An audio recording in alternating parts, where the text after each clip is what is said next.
नमस्कार, उत्तराखंड समाचार में आपका स्वागत है। मैं देवेंद्र प्रसाद। सबसे पहले मुख्य समाचार। सोमवती अमावस्या पर हरिद्वार कुंभ के शाही स्नान में उमड़ा सैलाब। अखाड़ों के साधु संतों के साथ लाखों की संख्या में आम श्रद्धालुओं ने मां गंगा में लगाई आस्था की डुबकी।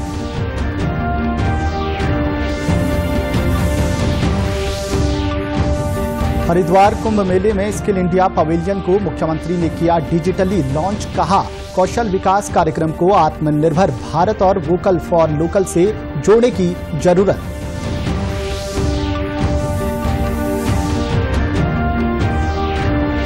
उत्तराखंड को केंद्र सरकार से भेजी गई कोरोना वैक्सीन की 1,38,000 डोज प्राप्त। शासकीय प्रवक्ता सुबोध उनियाल ने कहा, जरूरत पड़ने पर भारत सरकार से होगी वैक्सीन की पूर्ति। और जनवरी से मार्च महीने तक प्रदेश में सामान्य से कम हुई बारिश। मौसम वैज्ञानिक रोहित थपलियाल ने कहा, बारिश में कमी से भी बड़ी वनाग्नि की घटनाएं। 16 और 17 अप्रैल को पहाड़ी क्षेत्रों में बारिश के आसार। अब समाचार विस्तार से। आज सोमवती अमावस्या के पावन पर्व और कुंभ के दूसरे शाही स्नान पर धर्मनगरी हरिद्वार में लाखों लोगों ने मां गंगा में आस्था की डुबकी लगाई। शाही स्नान के लिए रविवार देर रात से ही आम लोगों ने स्नान की परंपरा के तहत मां गंगा में डुबकी लगाई। इसके बाद सुबह ब्रह्मकुंड को अखाड़ों के साधु संतों के स्नान के लिए आरक्षित कर दिया। सुबह 8:30 बजे शाही स्नान शुरू हुआ। कुंभ के इस शाही स्नान पर सभी 13 अखाड़ों ने मां गंगा में स्नान किया। इनमें 7 सन्यासी अखाड़े, 3 बैरागी और 3 वैष्णव अखाड़े शामिल हैं। सबसे पहले निरंजनी अखाड़ा ने हर की पौड़ी पर पहुंचकर गंगा में स्नान किया और आस्था की डुबकी लगाई। इसके बाद जूना अखाड़े ने अग्नि आवाहन और किन्नर अखाड़े के साथ गंगा में स्नान किया। वहीं कोरोना संक्रमित होने के कारण अखाड़ा परिषद के अध्यक्ष श्री महंत नरेंद्र गिरी स्नान और जुलूस में शामिल नहीं हो सके। बाकी अखाड़ों ने अपनी बारी के अनुसार गंगा स्नान किया। सोमवती अमावस्या और कुंभ के शाही स्नान के मौके पर मुख्यमंत्री तीरथ सिंह रावत ने सभी को हार्दिक शुभकामनाएं दी हैं। वहीं विधानसभा अध्यक्ष प्रेमचंद अग्रवाल ने सपरिवार हर की पैड़ी पर गंगा में आस्था की डुबकी लगाई। इस अवसर पर विधानसभा अध्यक्ष ने गंगा मां से प्रदेश वासियों के सुख समृद्धि की कामना करते हुए सभी के स्वस्थ जीवन की कामना की है। आगाज हो चुका है। आज शाही स्नान है। जय हो महाराज, देखो महाराज मुझे आशीर्वाद दे रहे हैं। ये है नजारा हमारे देश का, हमारी परंपराओं का, हमारे हिंदू समाज का। बहुत बहुत बधाई है, बहुत शुभकामनाएं। मां गंगे से प्रार्थना की मेरा ये प्रदेश, मेरा देश, मेरा विश्व, इसका कल्याण हो, हमारे देशवासियों का, प्रदेशवासियों का कल्याण हो। मेरी बहुत शुभकामनाएं। देखिए नजारा, क्या व्यंगम नजारा है। बहुत बधाई आपको। वहीं दूसरे प्रदेशों से आए श्रद्धालुओं ने भी कुंभ की व्यवस्थाओं को लेकर सरकार और प्रशासन की जमकर तारीफ की। शाही स्नान का तो महत्व हम जैसे पुराणों में पढ़ते हैं कि बट साइंटिफिक, हम दोनों साइंटिफिक बैकग्राउंड से हैं कि थोड़ा सा ये भी था कि कोविड का भी थोड़ा डर था कि आए या ना आए, बट साइंटिफिक उसको छोड़ के हम श्रद्धा के साथ पूरा स्नान करने के लिए मीन्स सारे प्रिकॉशंस लेके और यहाँ पे माहौल देख के कि सारा कुछ जो इंतज़ाम हो रखे हैं वो बहुत ही अच्छा इंतज़ाम कर रखा है इन्होंने। मीन्स हर जगह सैनिटाइज कर रखा है और मास्क, हर किसी ने मास्क लगा रखा है।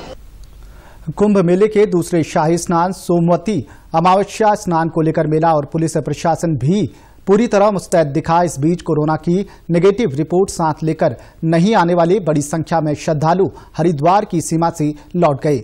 हालांकि इस दौरान कोरोना महामारी और प्रशासन की ओर से की गई सख्ती के बावजूद हरिद्वार कुंभ में अखाड़ों के साथ ही श्रद्धालुओं की भी अच्छी खासी भीड़ देखने को मिली।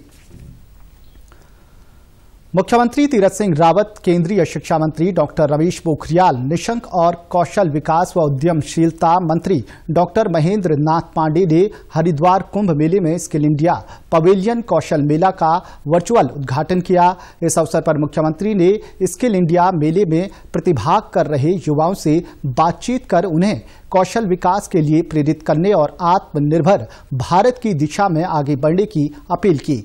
मुख्यमंत्री ने कहा कि उत्तराखंड में कृषि, उद्यानिकी, फूड प्रोसेसिंग, पर्यटन, विशेष तौर पर साहसिक पर्यटन और आईटी पर फोकस किया जा सकता है। उन्होंने कहा कि इन क्षेत्रों में कौशल विकास के कार्यक्रम चलाए जाएंगे और इनकी मार्केटिंग पर भी ध्यान देना होगा। कौशल विकास एवं उद्यमशीलता मंत्री डॉक्टर महेंद्र नाथ पांडे ने कहा कि कुंभ में आने का लोगों का मुख्य उद्देश्य धर्म एवं मोक्ष से होता है। वहीं स्किल इंडिया कार्यक्रम का उद्देश्य अर्थ और काम की प्राप्ति करना है। उन्होंने कहा कि मेलों का आयोजन भारतीय परंपराओं का अभिन्न अंग रहा है। मेलों में खेती एवं कारोबार से संबंधित यंत्रों की प्रदर्शनी की भारत में पहले से ही परंपरा रही है। इस अवसर पर केंद्रीय शिक्षा मंत्री डॉक्टर रमेश पोखरियाल निशंक ने कहा कि उत्तराखंड के युवाओं में प्रतिभाओं की कमी नहीं है।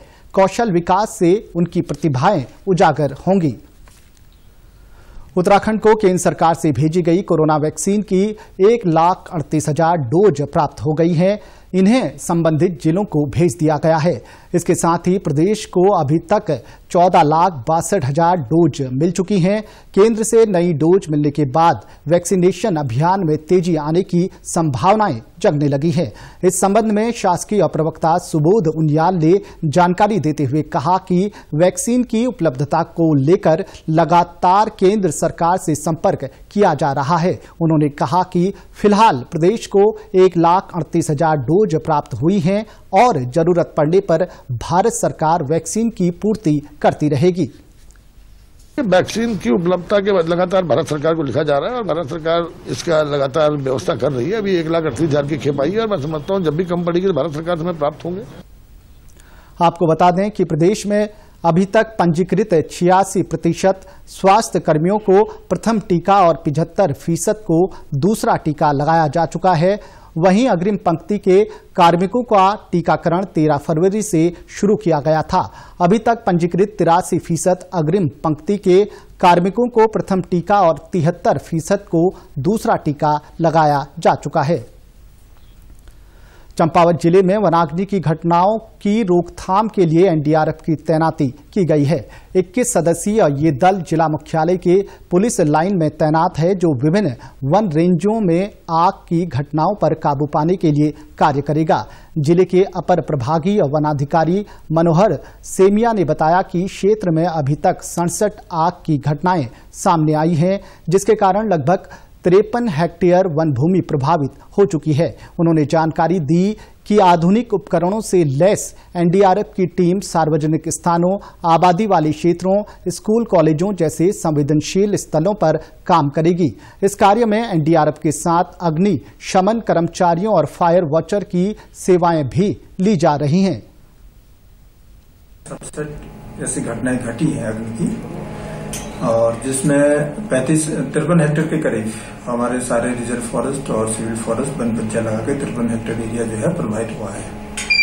और हमारे पास समुचित मात्रा में क्रूज स्टेशन है, आदमी श्रमिक लगाए गए हैं, सीजनल श्रमिक, और इसके साथ साथ हमारे पास सहायता के लिए एनडीआरएफ की 21 सदस्यीय टीम पहुंच चुकी है।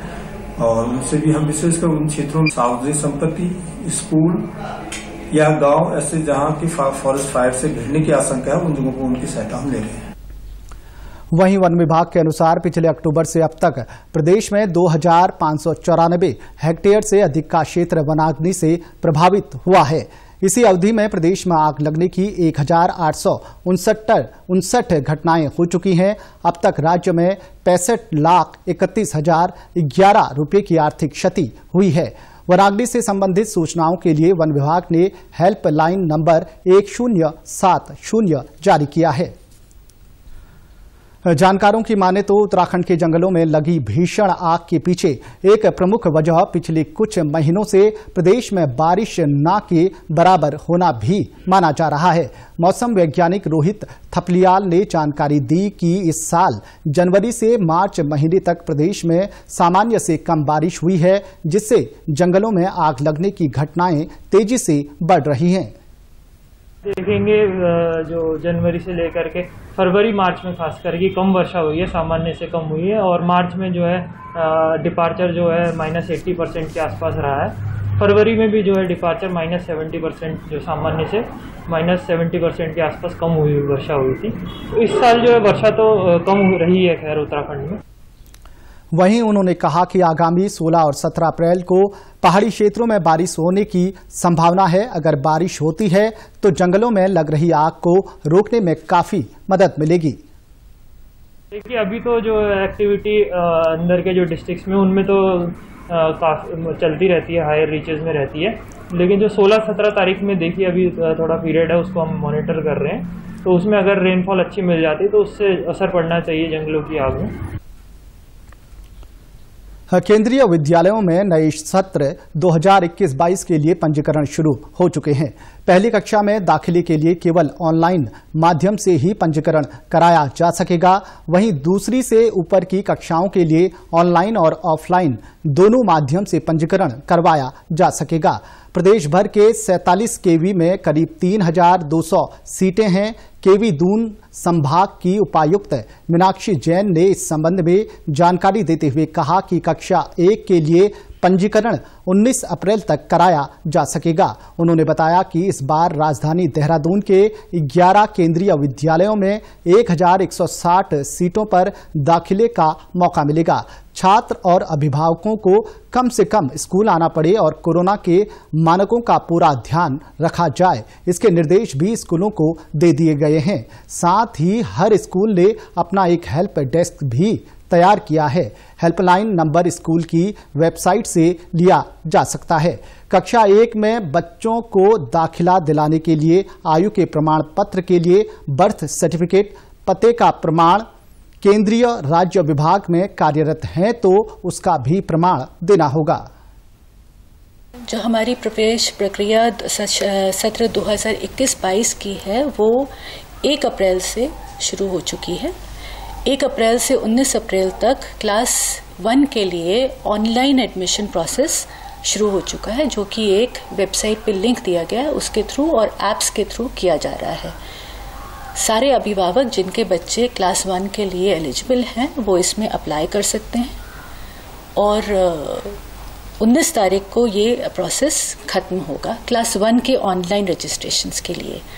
पहली लिस्ट सिलेक्टेड या वेट लिस्टेड बच्चों की 23 अप्रैल को निकलेगी, ये भी ऑनलाइन होगी।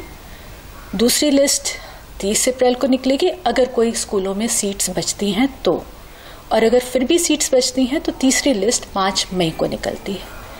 इसमें कैटेगरी वाइज एडमिशन्स होते हैं, तो आरटीई के एडमिशन अलग से और फिर सर्विस कैटेगरीज जो होती हैं प्रायोरिटी के हिसाब से कैटेगरी 1 से लेके 5 और प्रोजेक्ट केवीज में कैटेगरी 1 से लेके क्लास 6 तक के होते हैं और रिजर्वेशंस भी हैं जो कि एज पर नॉर्म्स होते हैं। इसके अलावा अगर स्कूलों में कोई क्लास 2 से लेके अभी तो क्लास 9 तक या फिर बाद में क्लास 11 तक की कोई भी सीट्स बचती हैं तो 11th को छोड़ के इस वक्त क्लास 2 ऑनवर्ड्स ऑफलाइन रूप से 8 अप्रैल से 15 अप्रैल तक रजिस्ट्रेशंस किए जा रहे हैं।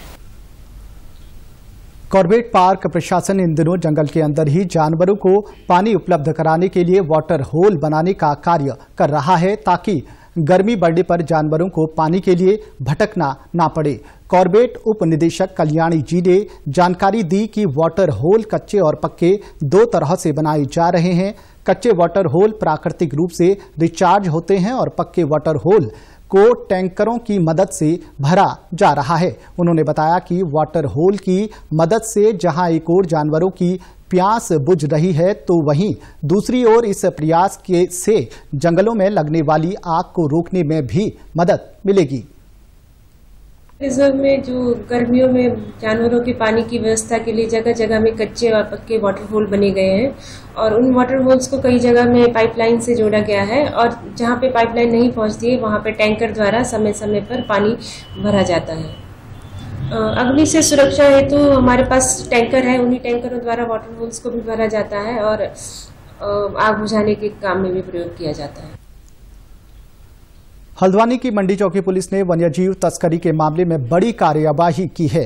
पुलिस ने 6 तस्करों को गिरफ्तार किया है, जिनके कब्जे से दुर्लभ प्रजाति का पेंगोलिन बरामद हुआ है। पकड़े गए 5 तस्कर उधम सिंह नगर के, जबकि एक तस्कर मुरादाबाद का रहने वाला है। पुलिस ने तस्करी के लिए इस्तेमाल की जा रही एक कार भी बरामद की है। वहीं पुलिस ने सुरक्षा की दृष्टि से वन्यजीव को वन विभाग के सुपुर्द कर दिया है। उधर तराई केंद्रीय वन प्रभाग की डीएफओ अभिलाषा सिंह का कहना है कि आरोपियों के खिलाफ वन जीव अधिनियम के तहत मुकदमा दर्ज कर कार्रवाई की जा रही है। वहीं बरामद पेंगोलिन को जंगल में छोड़ा जाएगा। ये पुलिस विभाग और फॉरेस्ट विभाग की संयुक्त टीम द्वारा पेंगोलिन एक जिंदा पकड़ा गया है, जिसमें एक गाड़ी भी सीज की गई है और कीमत अभी हम आपको नहीं बता सकते हैं, बाकी इसके आगे की कार्रवाई की जा रही है। ये बयानों के हिसाब से ये साल के किसी जंगल में डैम के किनारे से लोग लेके आए हैं। इनके हिसाब से डॉली रेंज का है। 6 लोगों को भी गिरफ्तार किया गया, बाकी जांच के बाद और भी लोगों को। उत्तराखंड के समाचारों में बस इतना ही। चलते चलते मुख्य समाचार एक बार फिर। सोमवती अमावस्या पर हरिद्वार कुंभ के शाही स्नान में उमड़ा सैलाब। अखाड़ों के साधु संतों के साथ लाखों की संख्या में आम श्रद्धालुओं ने मां गंगा में लगाई आस्था की डुबकी।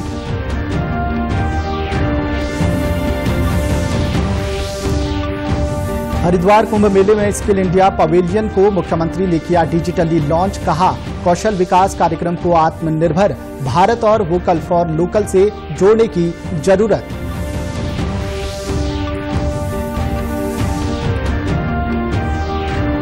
उत्तराखंड को केंद्र सरकार से भेजी गई कोरोना वैक्सीन की 1,38,000 डोज प्राप्त। शासकीय प्रवक्ता सुबोध उनियाल ने कहा, जरूरत पड़ने पर भारत सरकार से होगी वैक्सीन की पूर्ति। और जनवरी से मार्च महीने तक प्रदेश में सामान्य से कम हुई बारिश। मौसम वैज्ञानिक रोहित थपलियाल ने कहा, बारिश में कमी से भी बड़ी वनाग्नि की घटनाएं। 16 और 17 अप्रैल को पहाड़ी क्षेत्रों में बारिश के आसार। उत्तराखंड की खबरों के लिए आप हमसे सोशल मीडिया के माध्यम से भी जुड़ सकते हैं। हमारा ट्विटर हैंडल है DD News_देहरादून। हमारा फेसबुक पेज है DD News उत्तराखंड और हमारे YouTube channel DD News Uttarakhand को भी आप सब्सक्राइब कर सकते हैं। कोरोना संक्रमण से बचने के लिए मास्क का अनिवार्य रूप से और सही ढंग से प्रयोग करें। साथ ही सामाजिक दूरी का ख्याल रखें, नियमित रूप से हाथ धोएं और याद रखें, कोरोना को हराना है, मास्क जरूर लगाना है। साथ ही अपनी बारी आने पर कोरोना वैक्सीन जरूर लगवाएं। नमस्कार।